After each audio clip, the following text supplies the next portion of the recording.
Ayo, segera download Quran Tadabbur, tafsir dalam genggaman Anda.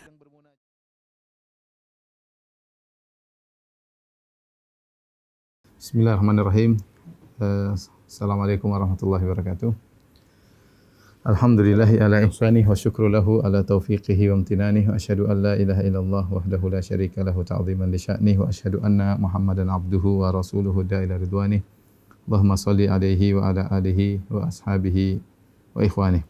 Para ikhwan dan akhwat, para pemirsa yang dirahmati oleh Allah Subhanahu wa taala. Alhamdulillah, puji dan syukur kita panjatkan kepada Allah yang berikan kita segala kemudahan sehingga pada kesempatan kali ini kita bisa kembali bersua dalam rangka untuk saling mengingatkan. Semoga pertemuan kita diberkahi oleh Allah Subhanahu wa taala dan sebagai pemberat timbangan kebajikan kita di akhirat kelak. Pada kesempatan kali ini saya akan menyampaikan tentang pengaruh ya makanan halal dalam kehidupan kita di dunia maupun di akhirat. Sungguhnya Allah Subhanahu wa taala menyebutkan dalam Al-Qur'an orang-orang yang mau surga adalah orang-orang yang thayyibin. Thayyibin itu orang-orang yang baik. Alladzina tatawaffahumul malaikatu thayyibina yaquluna salamun alaikum udkhulul jannata bima kuntum ta'malun. Dalam surat An-Nahl kata Allah Subhanahu wa taala, dan orang-orang yang para malaikat mewafatkan mereka dalam kondisi thayyibin, dalam kondisi baik ya, dalam kondisi baik-baik ya. Mereka berkata, keselamatan atas kalian, masuklah kalian ke dalam surga. Ya, demikian juga dalam surat Az-Zumar, malaikat berkata, tibtum fadkhuluha khalidin ya. Berkata para penjaga surga kepada orang-orang yang mau surga dengan perkataan mereka, tibtum, kalian dalam kondisi baik, masuklah kalian dalam surga, kekal selamanya dalam surga. Ini dalil bahwasanya orang-orang yang bisa masuk surga adalah orang-orang yang baik ya, orang-orang yang baik. Dan namanya orang yang baik ya, mereka ingin yang baik-baik pula ya. Mereka tidak tentram jika melakukan amalan-amalan yang buruk ya. Mereka gelisah jika mereka memakan hal-hal yang buruk, yang tidak halal ya. Ada kegelisahan karena mereka berusaha mencari kebaikan. Karena mereka tahu dalam kebaikan tersebut, baik dalam kebaikan perkataan maupun kebaikan amalan maupun kebaikan makanan yang masuk, itulah yang mendatangkan kebahagiaan di dunia maupun di akhirat. Oleh karenanya Allah Subhanahu wa taala ya menyuruh memerintahkan manusia untuk makan makanan yang baik. Kata Allah Subhanahu wa taala surat Al-Baqarah, ya ayuhan nasu kulu mimma fil ardi halalan thayyiba wa la tattabi'u khutuwati syaitan innahu lakum aduwwum mubin. Kata Allah Subhanahu wa taala, wahai manusia sekalian, makanlah dari apa yang ada di atas muka bumi ini yang halalan thayyiban, yang halal, yang baik. Ya, kalau kalian baik, carilah yang baik, ya. Ingin masuk surga dalam kondisi baik, maka makanlah yang baik. Makanlah dari apa yang ada di muka bumi halalan thayyiban. Kemudian kata Allah, wala tattabi'u khutuwati syaitan. Dan janganlah kalian mengikuti langkah-langkah syaitan. Innahu lakum aduwwum mubin. Sungguhnya dia itu adalah musuh yang nyata bagi kalian. Nah, ini timbul pertanyaan, kenapa setelah Allah memerintahkan kita untuk makan yang baik, setelah itu Allah mengingatkan bahwasanya jangan ikuti langkah-langkah syaitan. Kata sebagian ulama bahwasanya karena syaitan berusaha agar menjerumuskan anak-anak Adam ya, makan makanan yang haram, yang tidak dihalalkan oleh Allah Subhanahu wa taala. Dan syaitan telah berhasil ya, menggelincirkan nenek moyang kita Nabi Adam alaihissalam untuk memakan makanan yang dilarang oleh Allah Subhanahu wa taala. Ya, Allah telah mengatakan wala taqraba hadhihi syajarata. Jangan kalian mendekati ya pohon ini. Ya, dekati saja Allah larang, namun dengan godaan syaitan menghiasi kemaksiatan, menghiasi kemungkaran sampai akhirnya Nabi Adam dan Hawa pun makan. Kata Allah Subhanahu wa taala, fa akala minha. Maka mereka berdua, Adam dan Hawa, makan dari pohon yang dilarang oleh Allah Subhanahu wa taala. Jadi syaitan pernah berhasil menjerumuskan nenek moyang kita ke dalam makan perkara yang dilarang oleh Allah Subhanahu wa taala. Maka ketika Allah Subhanahu wa taala mengatakan, ya ayuhan nas kulu mimma fil ardi halalan thayyiba, wahai manusia sekalian, makanlah ya dari apa yang halal di atas muka bumi ini ya, yang halal dan thayyib, Kemudian Allah mengatakan wala tattabi'u khutuwati syaitan. Jangan kalian mengikuti langkah-langkah syaitan karena syaitan ya berusaha untuk menjerumuskan anak-anak Adam ke dalam makan makanan yang haram. Dan syaitan ingin manusia terjerumus dalam perkara-perkara yang haram yang tidak baik. Menikah dengan hasil yang haram, makan dari hasil yang haram, bekerja dengan penghasilan yang haram. Ya, ini yang diinginkan oleh syaitan, dan syaitan menghiasi perkara-perkara yang haram tersebut ya agar anak-anak Adam terjerumus dalamnya. Haji dengan hasil haram, umrah dengan hasil haram, ya, menafkahi anak istri dengan hasil haram, menikah dengan hasil haram, bahkan bersedekah terkadang dengan hasil haram.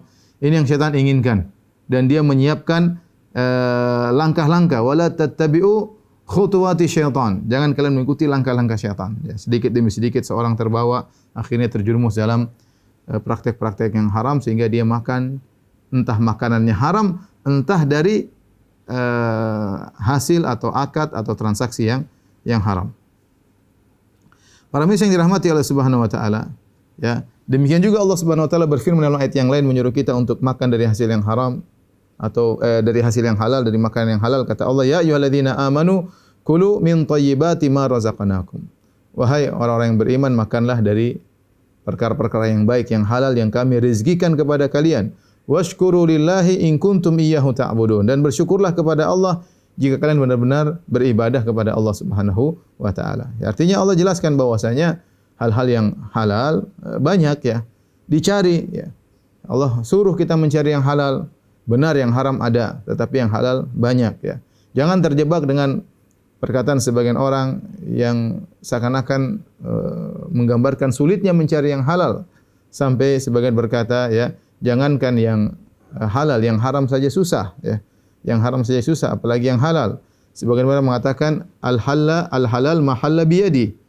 Yang halal itu yang sudah saya pegang, itu yang halal. Yang belum saya pegang itu haram. Sehingga mereka berusaha mendapatkan apapun yang sempat dia pegang, mau harta orang, mau dari hasil yang haram, mau transaksi yang haram, yang penting sudah di tangan saya, maka itu adalah yang halal. Ini tentu tidak benar ya. Yang Allah perintahkan adalah makan yang halal ya.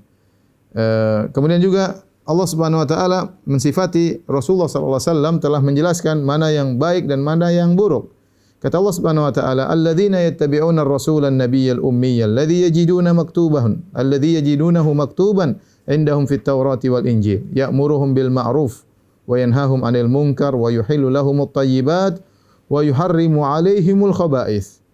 Itu orang-orang yang mengikuti Rasulullah sallallahu alaihi wasallam, seorang nabi yang ummi, yang mereka dapati Rasulullah sallallahu alaihi wasallam telah tertulis di sisi mereka di Taurat dan Injil, yang di mana Nabi SAW memerintahkan mereka untuk perkara yang ma'ruf dan melarang dari perkara yang mungkar. Kemudian di antara sifat Nabi SAW, wa yuhillu lahumut thayyibat wa yuharrimu 'alaihimul khaba'its. Dan Nabi menjelaskan atau menghalalkan perkara-perkara yang baik, dan Nabi mengharamkan perkara-perkara yang buruk ya. Dari sini kita waspada, berhati-hati, berusaha mengenal mana yang halal, mana yang haram, kemudian kita tinggalkan. Karena makanan yang haram atau makanan yang baik itu punya pengaruh dalam kehidupan dunia maupun terlebih lagi kehidupan akhirat. Para pemirsa yang dirahmati oleh Allah Subhanahu wa taala, berkaitan dengan amal saleh ya, maka Nabi SAW menjelaskan Allah Subhanahu wa taala tidak menerima hasil dari hasil yang haram. Amal saleh dari hasil yang haram, sedekah dari hasil yang haram Allah tidak terima. Dalam Sahih Muslim dari Abu Hurairah radhiyallahu taala anhu, Nabi SAW bersabda, "Ya ayuhan nas, innallaha thayyibun la yaqbalu illa thayyiban." Wahai manusia sekalian, sungguhnya Allah itu baik dan Allah tidak menerima kecuali yang baik pula. Wa innallaha amaral mu'minin bima amara bihil mursalin. Dan sungguhnya Allah telah memerintahkan kaum mukminin dengan apa yang Allah perintahkan kepada para rasul. Allah berfirman, "Ya ayyuhalladzina amanu kulu min thayyibati ma razaqnakum." Wahai orang yang beriman, makanlah dari yang baik-baik yang telah kami beri rezeki kepada kalian. Tsumma dzakara rajulu yutilu safar. Kemudian Nabi SAW memberikan contoh tentang seorang yang sudah lama bersafar, asy'ath akbar, yang di mana rambutnya semerawut penuh dengan debu, yamudda yadayhi ila sama, yang di mana dia mengadahkan kedua tangannya ke arah langit dengan berkata, "Ya Rabbi, ya Rabbi." Dia berkata, berdoa, "Ya Rabbku, ya Rabbku." Wa mat'amuhu haram. Ternyata makannya dari hasil yang haram. Wa mashrabuhu haram. Minumannya dari minuman yang haram. Wa balbasuhu haraman. Pakaian dari hasil yang haram.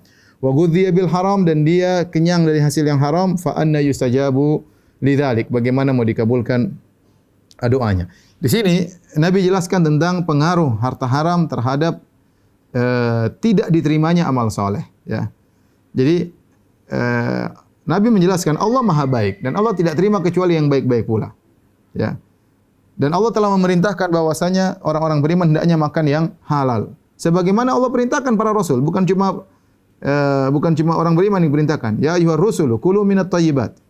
Para rasul juga diperintahkan untuk memakan dari hasil yang halal. Kenapa?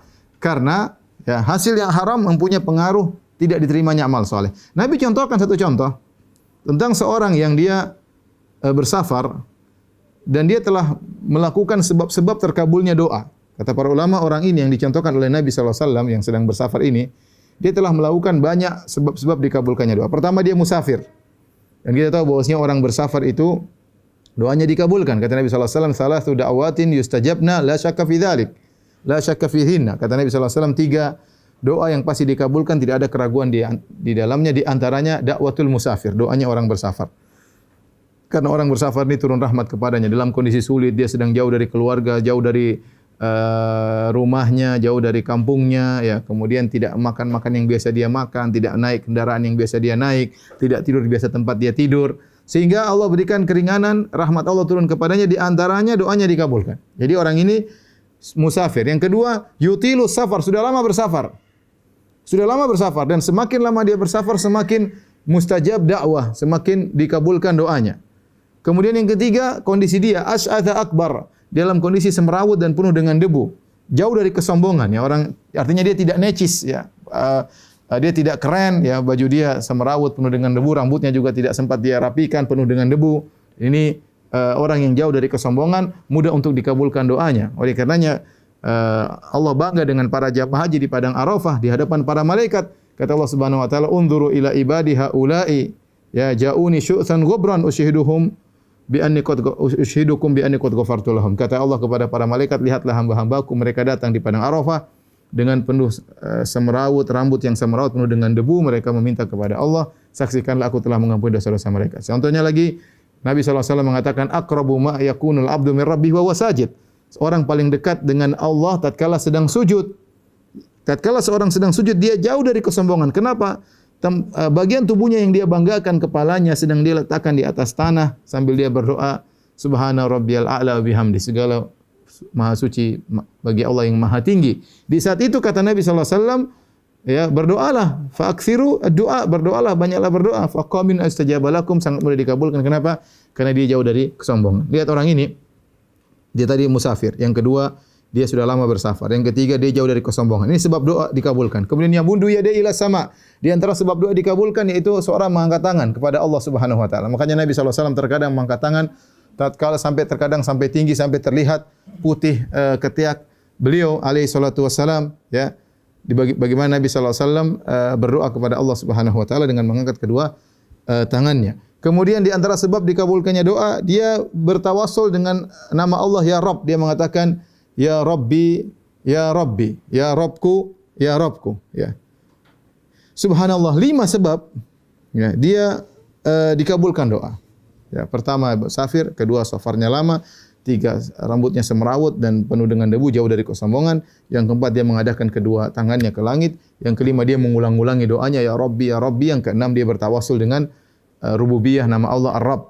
Seharusnya dikabulkan. Ternyata Nabi mengatakan fa anna yustajabu lidzalik. Bagaimana mau dikabulkan doanya? Nabi merasa sulit dikabulkan doanya. Kenapa? Nabi berkata wa mat'amu haram, makan dari hasil yang haram. Wa mashrabuhu haram, minum dari hasil yang haram. Wa malbasu haram, pakaian dari hasil yang haram. Wa ghudhiya bil haram, dia kenyang dari hasil yang haram. Bagaimana mau dikabulkan? Ini isyarat bahwasanya makanan halal dan makanan haram berpengaruh dengan amal soleh yang kita kerjakan. Ya, di antaranya doa tidak dikabulkan. Bisa jadi seorang kelihatannya secara zahir amal solehnya banyak, ya, mungkin dia bersedekah, mungkin dia umrah, mungkin dia haji, mungkin dia berbakti sama orang tua, tapi ternyata semua dari hasil yang haram. Hasil menipu orang, hasil dari praktek riba, dari hasil dari menzalimi orang lain, ya, hasil dari korupsi, hasil dari macam-macam. Maka ini semua meskipun kelihatannya dia seakan-akan banyak beramal soleh, tapi tidak diterima oleh Allah Subhanahu wa taala. Ini contoh yang disebutkan oleh Nabi. Ini contoh sebab untuk dikabulkan banyak, sudah sempurna sebab-sebab tersebut, namun ada penghalang satu, yaitu makan dari hasil yang haram, maka buyar semua ibadahnya, tidak diterima oleh Allah. Makanya di awal hadis Nabi SAW mengatakan, Innallaha thayyibun la yaqbalu illa thayyiban. Sungguhnya Allah Maha baik dan Allah tidak menerima kecuali yang baik pula. Ya. Kemudian juga dalam hadis yang diriwayatkan oleh Ibnu Majah dengan sanad yang hasan, kata Nabi SAW, Al-aktsaruna humul asfalun yaumal qiyamah, illa man qala bil mali hakadha wa kasbuhu min tayyib. Kata Nabi SAW, orang yang paling banyak hartanya pada hari kiamat, humul asfalun, mereka orang yang paling rendah pada hari kiamat. Saya ulangi, kata Nabi, al-aktsarun, orang yang paling banyak hartanya di dunia, humul asfaluna yaumal qiyamah, mereka orang yang paling rendah pada hari kiamat, illa man qala bil mal hakadha wa hakadha, kecuali yang bersedekah ke sini, bersedekah ke sana, ya, mengeluarkan harta di jalan Allah Subhanahu wa taala. Kalau tidak, maka mereka yang paling rendah. Ya, kalau hanya mengumpulkan harta untuk kesenangan duniawi, maka mereka akan paling rendah, paling hina di akhirat kelak. Kemudian kata Nabi SAW, kecuali orang yang mengqala bil mali hakadha wa hakadha, kecuali yang bersedekah ini, bersedekah itu, ya, wa kasbuhu min thayyib, dan hasilnya dari yang halal, dari hasil dari yang halal. Ini isyarat bahwasanya seorang yang pendapatannya dari hasil yang haram, maka dia akan terhina pada hari kiamat kelak. Ya. Sebaliknya, ya. Sebaliknya, bayangkan kalau orang beribadah meskipun kelihatannya sepele, meskipun kelihatannya sedikit, tetapi dari hasil yang halal, maka Allah akan besarkan hasilnya. Ya, Allah akan agungkan pahalanya. Dalam hadis kata Nabi sallallahu alaihi wasallam, Sahih Bukhari dan Sahih Muslim, Rasulullah SAW bersabda, "La yatasaddaqu ahadun bi tamratin min kasbit thayyib." Tidaklah salah seorang pun bersedekah dengan satu butir korma saja, tapi dari hasil yang baik, dari hasil yang halal. Satu butir korma, tidak banyak-banyak. Artinya itu butir korma berapa sih harganya? Ya, enggak sampai Rp5.000. Ya. Artinya dia bersedekah dengan satu butir korma. Tetapi sedekah tersebut min kasbin thayyib, dari hasil yang halal. Illa akhadhahu Allahu bi yaminihi fayurabbiha kama yurabbi ahadukum fuluwahu. Kecuali Allah akan menerima sedekah tersebut dengan tangan kanannya. Lalu Allah kembangkan sedekah tersebut sebagaimana salah seorang dari kalian mengurusi kudanya yang kecil sampai besar. Hatta takuna mislal jabali aw a'zam, sampai akhirnya pahala tersebut, sedekah yang satu butir korma tersebut besarnya seperti tumpukan korma seperti gunung. Bayangkan. Kenapa? Rahasianya apa? Karena satu butir korma yang dia sedekahkan itu min kasbin thayyib, dari hasil yang halal. Dari hasil yang halal. Ini memberi semangat kepada kita agar kita berusaha dalam berinteraksi, dalam makan yang halal, ya. Karena itu pengaruh dalam amal soleh kita. Bisa jadi amal soleh kita sedikit, mungkin bakti kita kepada orang tua tidak banyak, mungkin sedekah kita kepada kakak dan adik kita tidak banyak, mungkin perhatian kita sama tetangga tidak banyak. Tetapi kalau dari hasil yang halal, Allah bisa besarkan, ya, bisa besarkan seperti tadi, satu butir korma, Allah besarkan pahalanya seperti tumpukan korma sebesar gunung yang disedekahkan. Dan ini fadlullah, ya, karunia dari Allah Subhanahu wa taala. Ya, ini dalil yang sangat jelas bahwasanya hasil yang halal berpengaruh tentang kualitas pahala ibadah yang kita lakukan. Karenanya para salaf dahulu, ya, mereka berusaha untuk makan dari hasil yang halal, ya. Mereka berusaha untuk makan dari hasil yang halal. Dicontohkan oleh Nabi sallallahu alaihi wasallam, ya, dari hadis Abu Hurairah radhiyallahu taala anhu, Nabi SAW berkata, Inilah anqalibu ila ahli. Sungguh aku pulang ke rumahku. Fa ajidu tamrata saqitatan ala firashi au fi baiti. Lalu aku dapati ada satu butir korma jatuh di tempat tidurku di rumah. Ya. Fa arfa'uha li akulaha. Aku kemudian mengambil itu butir tersebut mau aku makan.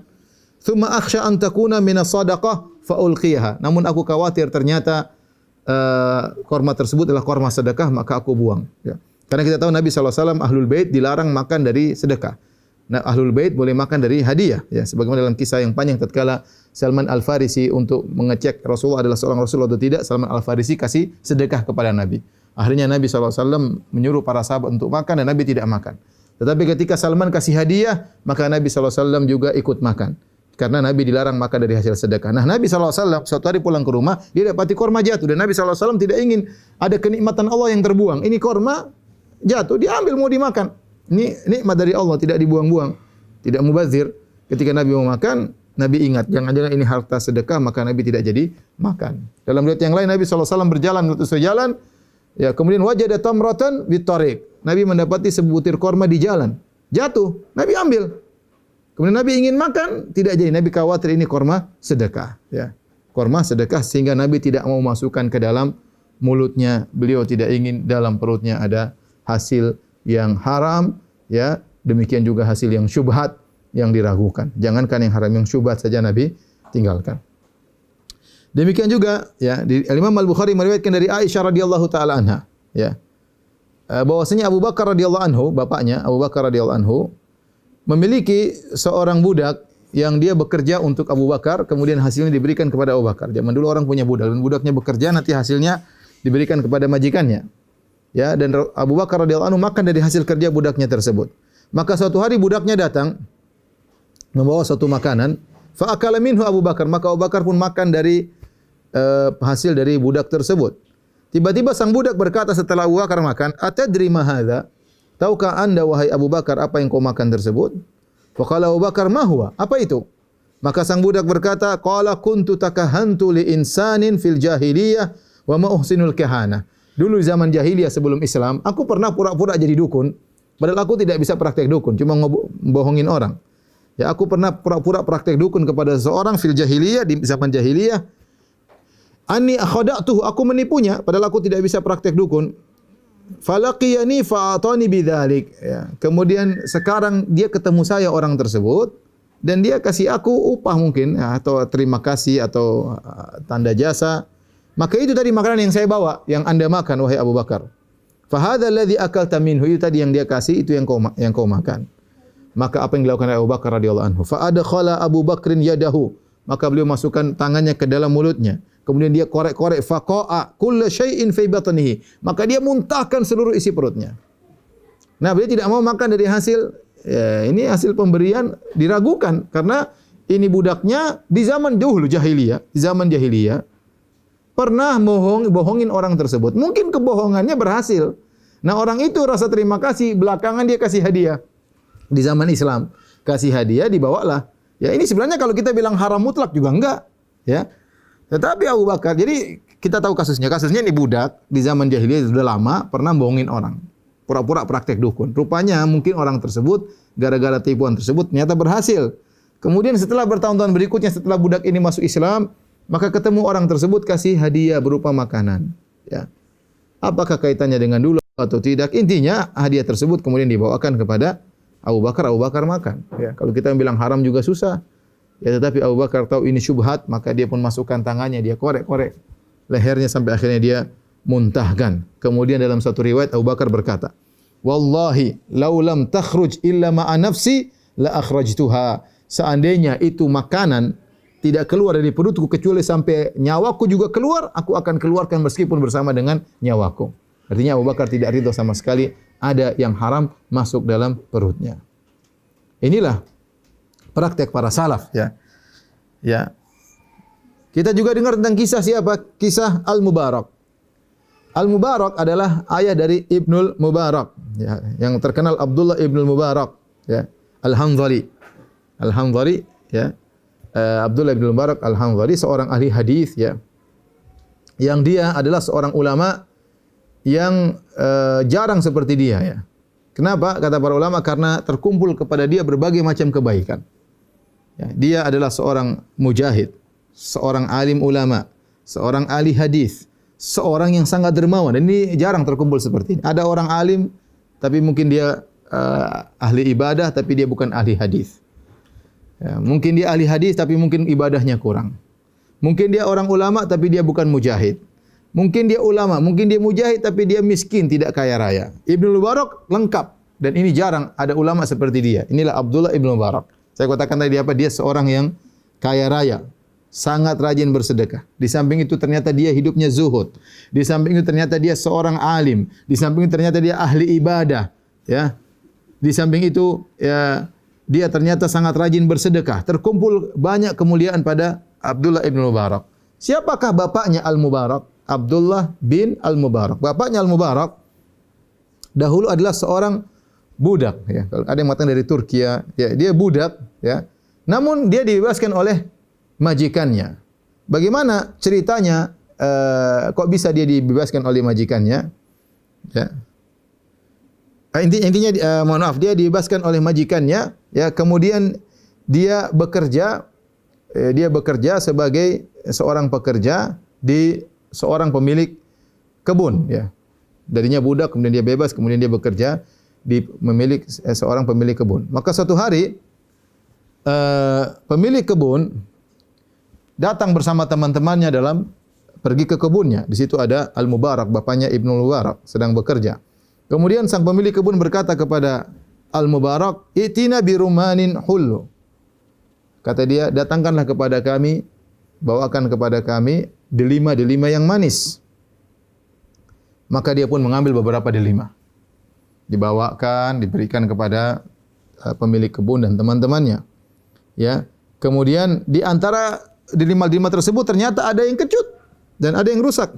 Ketika mereka makan, buka, loh ini kok kecut, dan ada yang rusak. Maka akhirnya pemilik kebun marah sama dia. Dia mengatakan, "Apa kau tidak bisa bedakan mana manis, mana yang kecut? Kenapa? Saya kan tadi minta yang manis, kenapa kau bawakan yang kecut? Kau tidak bisa bedakan antara delima yang manis dan delima yang kecut?"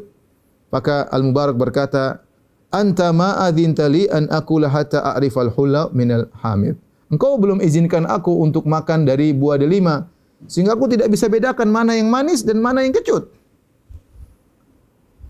Maka heranlah pemilik kebun. Ya namanya penjaga kebun ya harusnya makan bebas aja. Tapi karena dia belum diizinkan untuk makan, maka dia hidangkan delima tanpa membedakan mana yang manis dan mana yang kecut. Maka mendengar perkataan Al-Mubarak, maka pemilik kebun pun kaget dan dia berkata, kata dia, dia menyangka bahwasanya sudah berapa lama ya? Anta mundu kadza wa kadza tahrusul bustan. Kau sudah lama menjaga kebun ini, kau tidak pernah makan sama sekali. Ya. Dia kayak kurang percaya, seakan-akan Al-Mubarak sedang menipunya. Akhirnya dia bertanya-tanya kepada tetangga-tetangganya yang mengenal Al-Mubarak dan mereka mengabarkan memang dia tidak pernah makan dari kebun sama sekali karena tidak pernah diizinkan ya. Dan dia berkata, "Mundu ata hadzal bustan, ya ma akala rumanatan wahidah." Mereka berkata, dia sejak datang ke kebun, kerja di kebun, tidak pernah makan satu butir buah delimnya sama sekali. Maka akhirnya pemilik kebun pun kagum dengan akhlak dari Al-Mubarak tersebut. Kemudian dia berkata kepada Al-Mubarak yang sedang bekerja kepada dia, berkata, "Laisa indi ila binatun wahidah." Saya tidak punya putri kecuali satu orang. "Faliman uzawijuha?" Menurut kamu kepada siapa aku nikahkan putriku? Maka apa kata Al-Mubarak, "Al-Yahud yuzawijun bil mal, lil mal."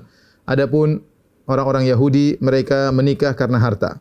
Wan Nasara lil jamal, orang-orang Nasara menikah karena kecantikan. Wal Arab lil hasab wan nasab, orang-orang Arab menikah karena melihat nasab dan kedudukan. Wal Muslimun lit taqwa, orang-orang Islam menikah karena takwa. Maka akhirnya pemilik kebun ini berkata, "Ma ra'aitu atqalillahi minka." Aku tidak melihat orang yang lebih bertakwa dari engkau, wahai Al-Mubarak. Maka dia pun nikahkan putrinya dengan Al-Mubarak. Maka lihatlah ya, bayangkan Al-Mubarak dia tidak mau makan makanan yang haram. Jangankan yang haram, yang syubhat. Padahal kita tahu namanya urf masyarakat, namanya penjaga kebun ya boleh makan dong. Boleh lah, apalagi kalau sudah jatuh. Tapi karena dia tidak pernah diizinkan bertahun-tahun dia tidak pernah makan sama sekali. Dia tidak sedang menghalangi perutnya dimasuki oleh hasil yang haram. Dia tidak sedang menghalangi perutnya dimasuki dari hasil yang riba, hasil menipu, hasil korupsi. Tidak. Bahkan hasil yang syubhat. Yang sebenarnya diizinkan oleh sang pemilik kebun. Tapi dia warok, dia khawatir ini masalah. Karena pemilik kebun tidak pernah mengizinkan. Akhirnya gara-gara satu butir tidak dia makan. Apa yang Allah berikan kepada dia? Allah berikan kepada dia bahkan sang pemilik kebun dan putrinya dan sak kebun-kebunnya. Bayangkan. Dan inilah man taraka syai'an lillah awadallahu khairan minhu. Barang siapa meninggalkan suatu karena Allah Subhanahu wa taala, Allah akan gantikan dengan lebih baik. Maka akhirnya dia punya anak yang sangat luar biasa. Itulah Abdullah Ibnul Mubarak, seorang alim yang zahid, yang mujahid, yang sangat dermawan, yang sangat soleh, abid, sangat rajin ibadah. Tidak heran karena bapaknya ternyata adalah orang yang hebat. Ini juga cerita sama seperti kisahnya bapaknya Imam Al-Bukhari rahimahullahu taala. Ya. Disebutkan tentang biografi bapaknya Imam Al-Bukhari dari Ahmad bin Hafs, dia berkata dakhaltu ala Abil Hasan, yaitu Ismail. Aku masuk menemui Ismail ya, yaitu Al-Bukhari bapaknya namanya Ismail.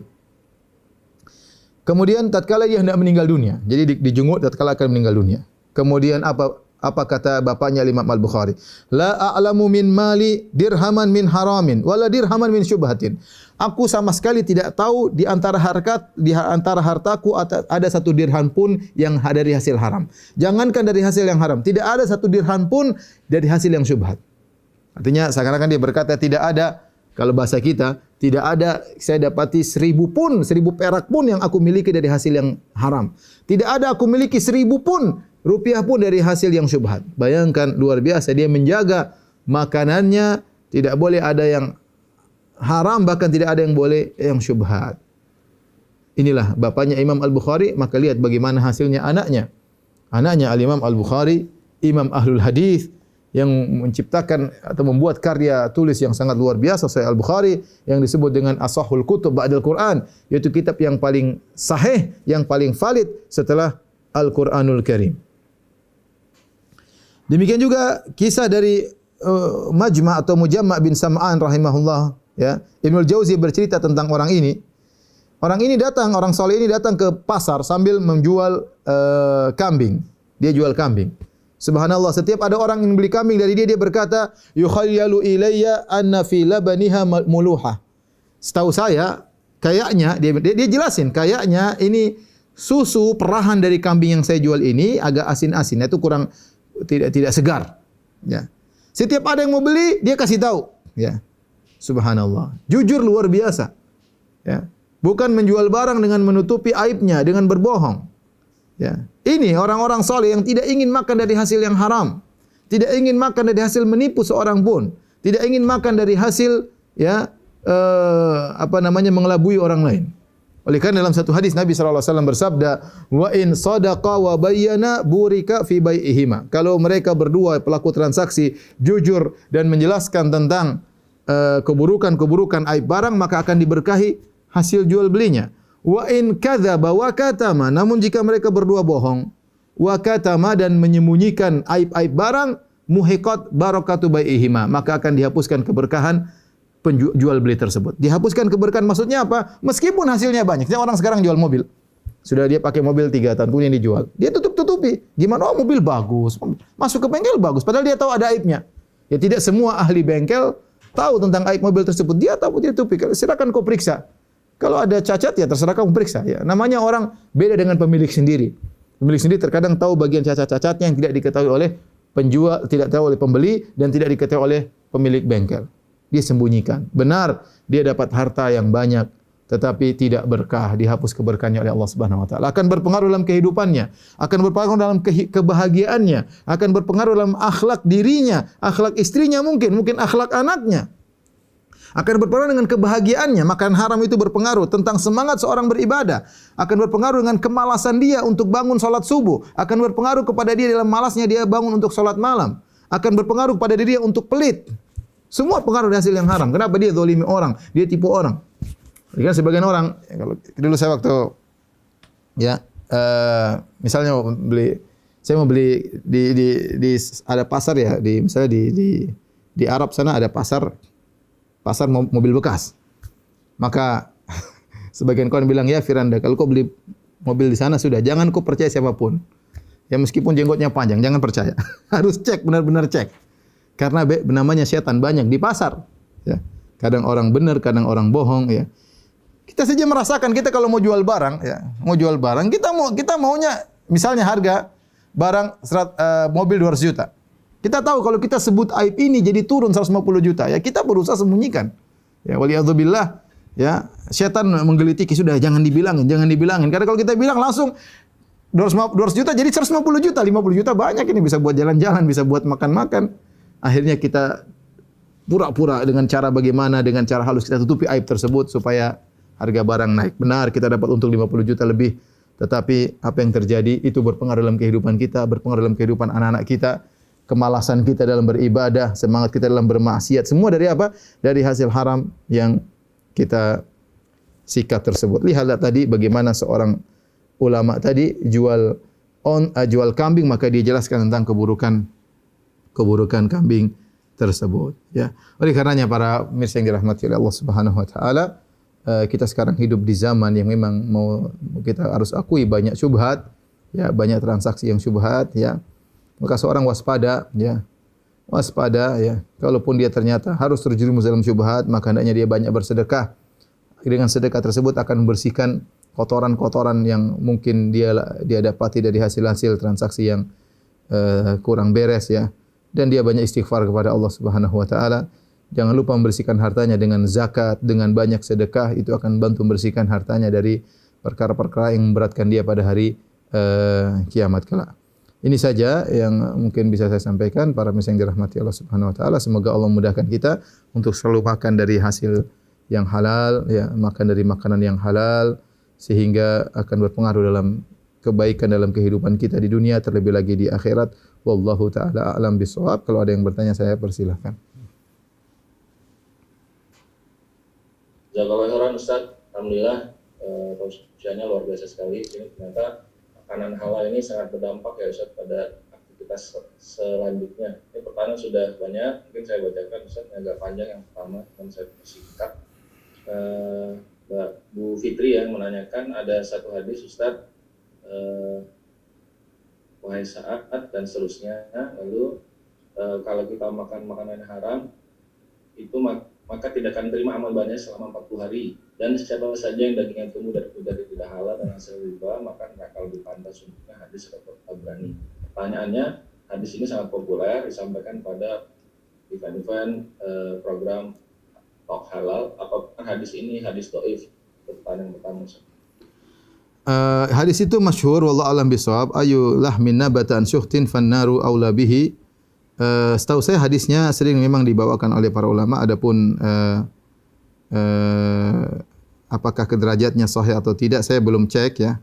Saya belum cek, tapi setahu saya memang sering dibawakan oleh para ulama tentang bahayanya makan dari hasil yang haram, yang artinya daging mana saja yang tumbuh dari hasil haram maka neraka lebih utama untuk mengenainya, ya. Neraka lebih utama untuk mengenainya. Di sini saya coba carikan hadisnya, ya. Apakah ada para ulama yang di sini disebutkan disahihkan oleh Ibnu Hibban rahimahullahu taala dan juga disahihkan oleh Syekh Albani rahimahullahu taala. Jadi memang hadis tersebut hadis yang dijadikan hujah oleh para ulama, yang maknanya ayyulah min nabata an suhtin fannaru aula bihi. Daging mana saja yang tumbuh dari hasil yang haram, maka neraka lebih utama untuk mengenainya, ya. Tentunya seorang kalau sudah pernah makan dari hasil yang haram, ya, maka tidak ada jalan lain bagi dia kecuali untuk bertobat kepada Allah Subhanahu wa taala. Pintu taubat terbuka, kemudian dia tidak mengulangi lagi, ya. Makanya kata Allah Subhanahu wa taala tentang orang yang makan dari hasil riba, ya. Kata Allah Subhanahu wa taala, falahu ma salaf wa amruhu ila Allah, ya, wa man ada fa ulaika ashabun nar, ya. Faman ja'ahu mau'izatun mir rabbih fantaha falahu ma salaf. Kata Allah, barang siapa yang datang peringatan dari Rabb-nya terhadap orang yang makan hasil riba, fantaha, kemudian dia berhenti, falahu ma salaf, maka bagi dia hasil-hasil riba yang sebelumnya, artinya Allah maafkan. Padahal kita tahu hasil riba hasil yang haram, ya. Kemudian kata Allah, faman ada, barang siapa yang kembali lagi melakukannya, fa ulaika ashabun nar, maka itulah penghuni neraka Jahannam. Allah juga berkata yang mirip seperti ini, seperti orang yang makan dari hasil harta anak yatim. Kata Allah, innal ladzina ya'kuluna amwalal yatama zulman innama ya'kuluna fi butunihim nara wa sayaslawna sa'ira, dalam surat An-Nisa. Kata Allah, sungguhnya orang-orang yang makan harta anak yatim, ya, mungkin dia punya ponakan yatim, kemudian dia ambil harta ponakannya tersebut, atau dia ngurusi misalnya yayasan anak yatim, banyak bantuan, ternyata dia makan dari hasil yang berlebihan dari bantuan orang, sementara anak yatimnya hidup pas-pasan, dia pengurusnya jadi kaya raya. Ya, enggak benar seperti ini, ya. Dia menggaji dirinya sendiri dari hasil bantuan orang. Ini namanya makan dari hasil anak yatim. Kata Allah, innama ya'kuluna fi butunihim nara. Sungguhnya dia sedang memakan dalam perutnya api. Wa sayaslawna sa'ira, dan dia akan dimasukkan dalam neraka jahanam. Oleh karenanya kita waspada, jangan sampai kita makan dari harta yang haram. Kalau kita sudah pernah melakukannya, maka kita bertobat kepada Allah Subhanahu wa taala. Wallahu a'lam bishawab. Kalau Ustaz, tanya kedua, ini ada kisah Abu Bakar tadi mungkin dikisahkan. Ini artinya jika orang sudah berbuat zalim, tidak boleh dipercaya, apakah tidak boleh percaya di kemudian hari? Bukankah dia sudah masuk Islam yang artinya mendapat hidayah? Konteks kisah Abu Bakar radhiyallahu anhu, dia bukan tidak percaya kepada budaknya tadi. Justru Abu Bakar percaya. Makanya budaknya tadi cerita dan Abu Bakar percaya. Ya, budaknya cerita bahwasanya ini hasil saya pernah ngibulin orang, pura-pura jadi dukun, ternyata bukan dukun. Nah, sekarang dia kasih upah. Nah, upahnya tadi makanya kasih Abu Bakar. Justru Abu Bakar percaya sama dia karena dia sudah masuk Islam dan dia sudah cerita dan Abu Bakar benarkan, makanya Abu Bakar muntahkan. Justru Abu Bakar benarkan dia. Wallahu a'lam bishawab. Silakan. Ya. Ini Ustaz, apakah sifat makanan yang kita makan atau kita nafkahkan kepada anak cucu kita sifatnya kekal mengalir dalam darah keturunan kita? Misalnya suatu saat anak keturunan kita bisa terjerumus dalam lingkungan yang buruk atau bahkan terkena suatu penyakit. Sifat makanan haram maksudnya. Kita bilang bahwasanya makanan haram, kemudian juga ini adalah sebab-sebab keburukan, ya. Sebab-sebab keburukan. Terkadang benar-benar menimbulkan akibat, terkadang Allah tunda akibatnya, terkadang seorang bertobat kepada Allah dan macam-macam. Tapi kita bilang itu semua bisa terjadi. Semua bisa terjadi. Bahwasanya sebab makanan haram ini bisa menimbulkan akibat-akibat yang buruk, ya. Bisa jadi seorang makan dari hasil yang haram, ternyata anaknya tidak apa-apa, anaknya tidak tahu apa-apa, Allah tidak memberi teguran melalui anaknya. Dan sebaliknya bisa jadi dari hasil yang haram tersebut ternyata kehidupan keluarganya yang kacau, kemudian maksiat banyak terjadi dalam keluarga dan akhirnya menjadi anak yang nakal. Itu semua mungkin terjadi. Tapi saya katakan kalau kita sudah tahu kita pernah melakukan harta yang haram, makan hasil yang haram, maka kita bertobat kepada Allah. Tidak ada kata terlambat dalam bertobat kepada Allah Subhanahu wa taala, ya. Saya sempat tadi baca ada tulisan cukup bagus di medsos, dikatakan di musim corona semua pintu tertutup kecuali pintu tobat terbuka terus. Ya. Ustaz, berikutnya Ustaz, ini ada pertanyaan anaknya mengingatkan orang tuanya. Kan saya orang tuanya bekerja di bank konservatif. Sebagai anak, ia sarankan orang tuanya pindah kerja. Bagaimana jika orang tuanya tidak mendengarkan saran anaknya untuk pindah? Apakah sebagai anak, uang dan makanan yang dimakan halal dan ridho Allah? Jika seorang istri punya suami dari hasil yang haram, ya, atau seorang anak punya ayah bekerja dari hasil yang haram, apakah sang istri boleh makan dari hasil kerja suaminya yang bekerja di hasil yang haram, atau sang anak bolehkah makan dari hasil ayahnya yang kerja di tempat yang haram? Jawabannya tentu kalau mereka bisa mandiri tanpa makan dari hasil, seorang istri bisa mandiri tanpa makan dari hasil suami, itu yang terbaik. Demikian juga seorang anak bisa mandiri tidak makan dari hasil suami, itu yang terbaik. Tapi kalau mereka tidak mampu, maka sebagian ulama berfatwa darurat boleh sang istri makan dari hasil suaminya atau sang anak makan dari hasil orang tuanya, tapi darurat seperlunya saja. Yaitu buat dia sekolah, buat dia makan, ya. Tidak boleh lebih daripada itu. Tidak boleh kemudian buat beli mobil senang-senang, kemudian beli jam-jam mewah, tidak boleh beli sepatu-sepatu mahal, enggak boleh.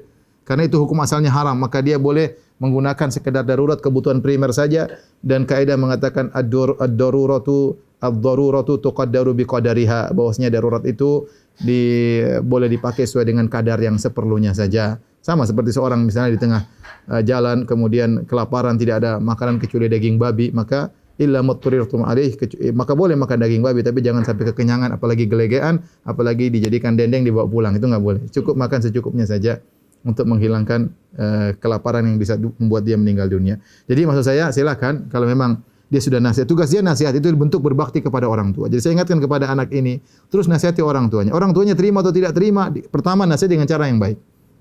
Kata-kata yang halus, kata-kata menunjukkan kasih sayang. Orang tuanya terima atau tidak terima, dia telah berbakti dan dia telah dapat pahala. Orang tuanya terima, alhamdulillah. Kalau tidak terima, maka kalau dia belum bisa mandiri, dia boleh makan dari hasil orang tuanya, namun secukupnya sesuai dengan kebutuhan primernya saja. Wallahu a'lam bishawab. Terima kasih, jazakallahu khairan Ustaz. Ini berikutnya, ini bagi si awam yang tidak mengerti ketika membeli makanan yang stempel halal murni, apakah dia wajib percaya atau menyelidikinya terlebih dahulu? Tugas kita hanya menilai yang zahir, ya. Kalau ternyata suatu suatu barang sudah ada stempel MUI, ya, zahirnya halal, ya, tidak perlu kita periksa-periksa lagi. Ya, Allah tidak memilih luar kemampuan kita, ya. Kalau zahirnya halal, maka meskipun ternyata haram, kita tidak berdosa karena kita mengambil hukum asalnya. Seperti kita tinggal di Indonesia. Di Indonesia hukum asalnya kaum muslimin, penjual rata-rata orang Islam, ya. Tidak perlu kalau kita beli mie ayam kita bilang itu halal atau tidak. Enggak perlu, tidak makan aja, ya. Tidak perlu kita beli bakso itu halal atau tidak. Ada kasus 1 2 itu di luar keumuman. Ya, kita tidak diimbani untuk bertanya kepada semuanya karena kita tinggal di masyarakat muslim. Lain halnya kalau misalnya kita pergi ke Bali. Di sana non muslim lebih banyak, ya. Yang 9 mereka tidak halal bagi kita, maka sebaliknya kita bertanya. Hukumnya berubah. Kalau kita tinggal di masyarakat non muslim yang sembelihan mereka tidak halal bagi kita, maka hukum asalnya kita bertanya. Adapun kalau kita tinggal di daerah kaum muslim, maka hukum asalnya tidak perlu bertanya. Ada orang jual nasi uduk, ini benar enggak ini? Jual ini gorengan benar atau tidak? Ini minyaknya benar atau tidak? Repot bagi kita, ya. Tidak perlu. Ya, orang muslim yang jual, muslim ibu yang jual, kita tinggal makan saja. Apalagi sudah label MUI, itu lebih daripada yang seharusnya, ya. Apalagi sudah dilabel oleh MUI, ini bisa ditanyakan kepada Dr. Andy tadi, beliau tentu pakar dalam hal pelabelan MUI, ya. Wallahu a'lam bishawab. Jazakallah khairan Ustaz. Berikutnya Ustaz, ini penanya kayaknya sering minta ditraktir nih Ustaz, bukan yang traktir. Ini Ustaz, bagaimana kalau kita ditraktir makan-makan oleh teman yang bekerja di bank konvensional?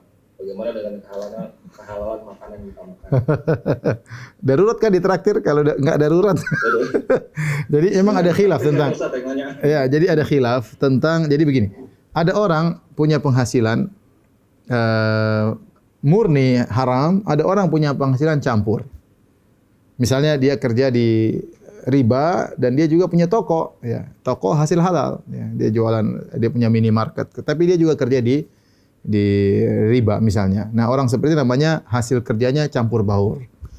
Nah, model kedua yang dia tidak punya pekerjaan kecuali riba, entah rentenir, entah apa, pokoknya murni hasil haram. Atau dia tidak punya pekerjaan kecuali judi misalnya, kita tahu. Nah, jika yang pertama yang punya hasil gabung, ada yang haram, ada yang halal, kemudian dia traktir kita, maka pendapat yang rajih, pendapat yang lebih kuat, maka tidak mengapa. Kecuali dia bilang, ini hasil ribaku, ya, maka tidak boleh. Tapi kalau dia nggak bilang dan kita tahu dia kerjanya campur, kita boleh, nggak ada masalah. Ini pendapat yang lebih kuat, ya. Kemudian model yang kedua yang dia punya hasil tidak ada kecuali cuma yang haram, ya. Maka ini juga ada khilaf di kalangan para ulama. Namun saya merajihkan kalau kita tahu 100% hasil dia dari hasil yang haram saja, maka tidak boleh kita terima traktirannya. Tidak boleh kita terima traktirannya, ya. Jadi ada seorang, ya, seorang ustadz ditraktir oleh pegawai, yang pegawai ini terkadang ya begitulah. Akhirnya waktu bayar ustadznya bayar sendiri. Ustadznya bayar sendiri, ini pegawai gelisah. Kenapa Ustadz? Ya karena ini pekerjaannya bukan pekerjaan haram, tetapi sering menerima hal-hal yang haram, ya. Padahal ini orang juga sudah ngaji, tapi ustadznya karena dia waro, ya udah saya bayar sendiri aja katanya. Nggak apa-apa deh. Tapi yang terakhir ini gelisah, ya. Ya itu hak-hak ustadz, ya, gimana caranya menghadapi dengan baik. Tapi maksud saya hukumnya, kalau kita bicara hukum, selama orang itu masih campur kerjaannya ada hasil dari yang haram dan yang halal, maka boleh. Ya. Adapun kalau hasilnya murni haram, kita tahu tidak ada pekerjaan, maka sebaiknya kita menghindar, ya. Wallahu a'lam bishawab. Berikutnya Ustaz, ini masalah perizinan, ya Ustaz. Bagaimana jika anak makan makanan yang ada di rumah tapi belum izin sama orang tuanya? Jadi ini kayaknya penanya kalau mau makan izin dulu sama orang tua. Apakah makanan itu menjadi haram karena belum mendapat izin? Saya baru tahu ada pertanyaan seperti ini. Saya rasa ya wallahu alam. Asalnya harta orang tua. Ya, harta tidak boleh diambil oleh anak asalnya. Ya. Tapi saya baru dengar ada seperti ini. Kalau itu di dunia Eropa atau di negara-negara non Muslim mungkin terjadi. Kadang-kadang anaknya suruh bayar sendiri, kadang-kadang begitu, kadang suami istri aja bayar sendiri-sendiri. Ya, tapi kalau kita orang Islam harusnya tidak mengapa, ya. Harusnya tidak mengapa. Tapi kalau memang ada aturan, ya, orang tuanya bikin dan anak-anaknya setuju, ya maka tidak boleh karena mungkin orang tuanya sudah kasih jatahnya, kamu jatahnya sekian. Ya, kakakmu jatahnya sekian. Ayah jatahnya sekian, ibu jatahnya sekian. Kamu jangan korek-korek punya jatah ayah, ya itu ya sebaiknya sang anak jangan melanggar. Sebaiknya sang anak jangan melanggar, ya, karena mungkin orang tuanya sudah bagi, mungkin masukannya terbatas, ya. Mungkin ada telur 5, anggota keluarga 5. Kalau anaknya makan 2 kan yang satu terzalimi nanti. Ya kalau kondisinya begitu sebaiknya jangan dilanggar. Tapi kalau ternyata alhamdulillah uang berlimpah ruah, apalagi musim pandemi ini pada gemuk-gemuk semuanya, ya sudahlah. Enggak usah dibuat peraturan seperti itu, kasih arahan saja. Ya, kasih arahan tapi jangan buat peraturan yang ketat yang tidak wajar kali. Wallahu a'lam bishawab. Boleh bantu Mas Isan? Ya, silakan. Mungkin beliau terganggu. Silakan. Ini keputus Ustaz. Ya, silakan nama. Jadi ini ada pertanyaan berikutnya nih Ustaz. Ya. Kan kalau di Al-Baqarah itu saat 168 itu kan kita diperintahkan tidak hanya makanan halal tapi juga thayyib. Nah, bagi yang tidak thayyib ini Ustaz, misalkan kayak micin gitu tuh hukumnya gimana Ustaz? Kali itu tanya dokter, jangan tanya saya. Saya rasa semua yang berlebihan tidak baik ya. Sama kolesterol juga kita makan tiap hari, yang tidak boleh berlebihan ya. Kita makan gorengan tiap hari. Kalau tanya dokter semuanya enggak thayyib. Yang thayyib paling cuma rebusan, telur rebus kuningnya dibuang ya. Seperti itu ya. Tapi kalau selama semuanya tidak berlebihan, kemudian kita disertai olahraga, ya saya rasa tidak jadi masalah karena itu hanya tidak baik dari sisi kesehatan. Ya, selama bisa kita kontrol maka tidak jadi masalah. Wallahu a'lam bishawab. Ya, tidak haram. Selanjutnya. Ini tentang istihlak Ustaz. Istihlak, oh iya. Sedikit rum yang dicampurkan di adonan kue termasuk kategori istihlak. Tidak tahu. Ya, jadi sebenarnya kalau ada sedikit alkohol yang kemudian mengalami perubahan dan hilang asarnya seperti alkohol yang dicampur dalam obat-obatan ya. Kemudian tidak ada pengaruhnya sama sekali, tidak memabukkan lagi ya. Artinya persentasinya sangat kecil dan tidak berpengaruh, hukum asalnya dibikin tidak jadi masalah. Karena yang menjadi haram adalah yang memabukkan. Memabukkan itu ma askara kasiruhu faqalilu haram. Kalau banyak memabukkan sedikit pun jadi haram. Tetapi kalau misalnya contoh kita makan tape, setahu saya nanti bisa ditanyakan kepada Dr. Andy, setahu saya tape tidak diharamkan oleh MUI. Padahal tape itu mengandung alkohol. Tapi belum ada kasus orang makan tape mabuk. Belum ada kasus. Tetapi kalau air tape khusus dikumpulkan itu bisa bikin mabuk ya. Karena air tape konsentrasi atau persentase alkoholnya tinggi, etanolnya tinggi dan membuat orang mabuk. Misalnya ada makanan yang kemudian ada kadar alkoholnya sangat sedikit dan tidak memabukkan, secara zahir tidak memabukkan, tidak ada kasus mabuk, maka seharusnya tidak mengapa. Yang jadi masalah memang kalau ternyata itu kadarnya lumayan kemudian memabukkan ya. Tapi meninggalkan syubhat itu lebih baik. Lebih baik ya. Apalagi pertanyaan di sini bagaimana kalau makanan itu belum ada sertifikat halal dari MUI ya. Yaitu lihat kalau memang itu syubhat ya. Kata Nabi SAW, faman ittaqa syubhati faqad istabra'a li dinihi wa irdihi. Barang siapa meninggalkan syubhat maka itu lebih baik. Tapi saya katakan tadi hukum asalnya kembali kepada kadarnya. Apa kadarnya mabukkan atau tidak? Kalau mabukkan maka itu haram, kalau tidak maka tidak. Dalilnya apa? Dalilnya Rasulullah SAW belum bolehkan nabith. Nabith itu adalah semacam jus yang didiamkan 2 hari 3 hari. Terutama kalau di musim panas, maka terjadi fermentasi. Fermentasi terjadi, tapi alkohol masih sangat rendah. Dan itu merubah rasa jus tersebut rasanya enak. Nabith. Itu boleh. Tapi kalau sudah 3 hari, Rasulullah SAW larang. Kenapa? Karena fermentasi sudah banyak sehingga alkoholnya semakin tinggi dan itu bisa memabukkan, maka Nabi haramkan. Ini dalil bahwasanya tidak semua yang mesti ada alkohol kemudian jadi haram. Wallahu a'lam bishawab. Oke, terima kasih Ustaz. Ustaz. Ini berikutnya, dia bekerja sebagai headhunter untuk sebuah bank. Bisakah dikategorikan riba? Bukan riba lah ya. Apakah kerjaannya gimana? Headhunter tapi dia yang merekrut untuk orang-orang bekerja ke bank konvensional. Gimana ini? Dia headhunternya nih. Tadi kan tentang bank konvensionalnya Ustaz. Tapi ini perusahaan yang mencari orang untuk bekerja di bank konvensional tersebut. Hindari hal tersebut. Ya. Tadi ada pertanyaan, mohon maaf, tentang makanan yang belum dikasih produk halal oleh MUI ya. Tentunya tidak semua makanan yang tidak dilabel MUI kemudian jadi haram, tentunya tidak ya. Kita di rumah juga makanan nggak pernah dilabel oleh MUI dengan label halal, tapi kita makan terus tiap hari. Orang jual gorengan di luar tetangga kita juga nggak ada di label halal oleh MUI ya. Tetapi kita perlu dengan label MUI pada misalnya restoran-restoran yang kita ragu, misalnya restoran-restoran internasional yang kita tahu berasal dari negara-negara kafir yang mungkin saja ada perkara-perkara atau zat-zat yang haram. Itu terkadang kita ragu dan kita butuh untuk pelabelan dari MUI, dan itu fungsinya MUI di situ memberi label agar menenangkan masyarakat ya. Jadi intinya kalau kita ragu, kata Nabi sallallahu alaihi wasallam, "Da' ma yaribuka ila ma la yaribuk." Kalau kau ragu, tinggalkan kepada yang ragu, tinggalkan untuk perkara yang tidak meragukan. Wallahu a'lam bishawab. Ustaz, pada berikutnya setelah yang tadi, Ustaz, bagaimana kita berpikir di tentang tugas keluar negeri ini? Kerjanya tugas keluar negeri, Ustaz, kayaknya jadi driver nih, di luar negeri. Lalu kita dijamu makan ke restoran makanan Asia non Muslim, tapi menyajikan makanan rebus-rebusan untuk meminimalisasikan hal-hal yang bersifat haram tersebut. Dia diajak makan di restoran non Muslim, Ustaz. Terus terang saya tidak tahu ya, tidak tahu kondisi di sana, kondisi restoran tersebut. Kalau ternyata non muslim cuma dikasih telur rebus ya nggak ada masalah. Kalau telur rebus doang, tapi kalau misalnya masak rebusan seafood, misalnya rebusan udang atau ternyata ada campuran, jadi masalah campurannya. Kalau benar-benar kita tahu cuma direbus, cuma di air putih nggak ada masalah.